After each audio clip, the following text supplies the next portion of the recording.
Welcome back. This lesson is about the electrical property of volts. We're going to build on what we learned in the last lesson about electrical resistance and Ohm's law. All energy, including electrical energy, comes in two basic forms: static energy and kinetic energy. When we talk about the voltage of something, electrical volts, we are talking about static energy, or stored electrical energy, that is just sitting there and not going anywhere, yet. Imagine a brand new pack of AA batteries. You just bought it, and they're still in the package. In the next lesson after this one, we're going to look at amps and current, which are an example of kinetic energy. Static electricity is charge that remains. It's just sitting there waiting to go to work. Kinetic energy is energy in motion. Both static energy and kinetic energy are required to actually accomplish anything with electricity. For example, if I want to be successful at understanding electricity, I need both a desire to understand electricity and I need to put in the effort to learn it by completing classes and working on projects. Okay, our cast of characters for this lesson is a feather, a brick, and a balloon. How much downward force does the feather apply to the balloon? Not much, huh?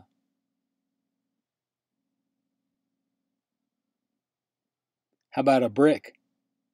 Yeah, a lot more. So you could say the brick has a lot more force or potential or desire to squish a balloon than a feather. The brick stores more static energy, or volts, than the feather does.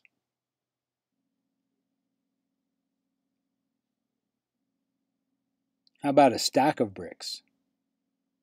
Which applies more force to the balloon? A feather, a brick, or a pile of bricks? Yeah, the pile of bricks. Where is the static energy? Well, it's stored in the bricks.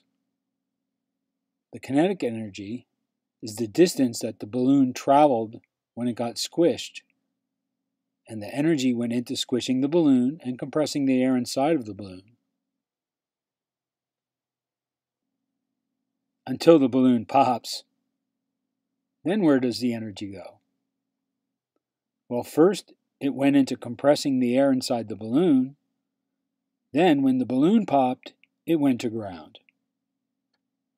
Are the bricks storing energy now? No, sitting on the ground, they are not storing static energy anymore. They need to be off the ground to store static energy.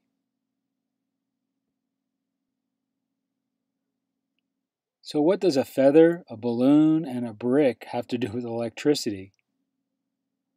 Well, think of volts as electromotive force or potential. A really great idea, a strong desire to do something, or static energy.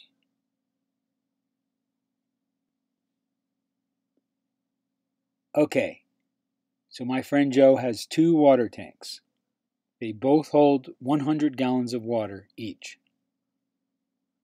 One is only 100 feet high off the ground. The other is 200 feet off the ground. Which tank stores more static energy? Or say, which tank is like a bigger battery? The answer is, the one that is 200 feet off the ground is storing twice as much static energy as the one that's only 100 feet off the ground.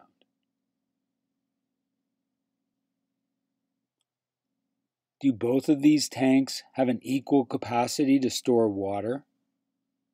Yes, 100 gallons each. But which tank is storing more static energy?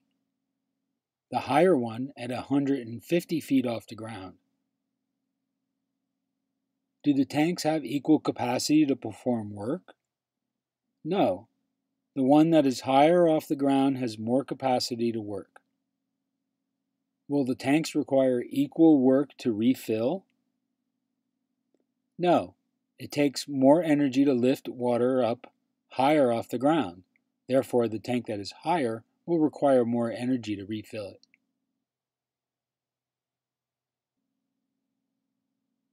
Let's look at Joe's water tower in terms of an electric circuit.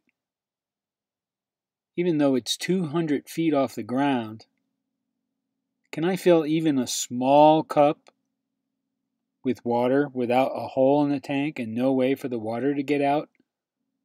Of course not. So this is an example of an open circuit. You can think of it like a bedroom light with the light switch in the off position. What's missing is kinetic energy. It takes both static energy and kinetic energy to fill a cup with water.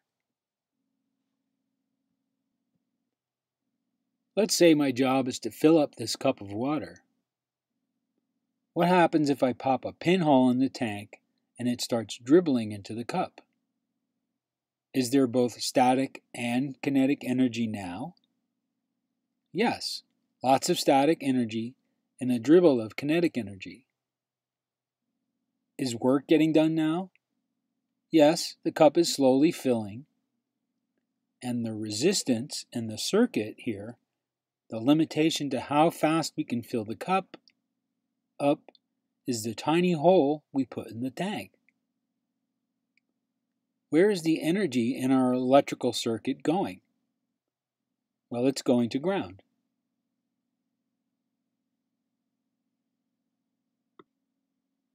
Have you ever gone out on a cold morning and your car won't start, so you lift up the hood and the battery terminals look like this? This is the electrical equivalent of the pinhole in the tank.